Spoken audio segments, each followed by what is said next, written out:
Bugun sizlar bilan 12-13 yoshli qizlarning makiyajini takrorlab ko'ramiz. Bu yoshda ko'pchilik makiyaj qilmaydi, lekin bu yoshda ko'pchilik qizlarda qiziqish bo'lganligi sababli lегкий makiyaj mumkin va bu narsaga meni uyimdagilar yomon qarashmaydi.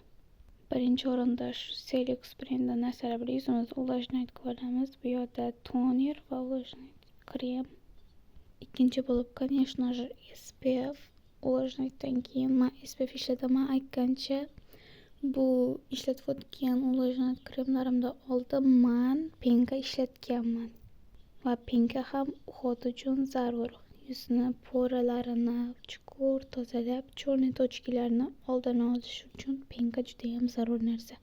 Va ikkinchidan eng muhimi bu SPF. Menda o'sha Selix brendining 50+ SPF. Bu SPF haqidagi mening fikrim, undan 9 ball beraman, 1 ballni nimaga ayiraman? Chunki bu SPF men yuzimda negadir og'irroqdek tuyuladi. Va bu SPF og'ir teksturaga ega, o'zi juda ham suyuq bo'lganligi bilan u juda ham quruq yuzlarga tushadi. Mening yuzim ozgina yog'li va shuning uchun menga uncha tushmadi, lekin men shuni ishlataman. To'g'ri, bu ayb SPFda emas, lekin men SPFdan 1 ballni yuzda og'ir tuyulishi sababli olib tashladim. Sizlarga ham tavsiya beraman, yaxshi suyuq quruq yuzlar uchun moslashtirilgan SPF. Balkim sizlarga yoqar, men undan 9 ball bergan bo'lardim.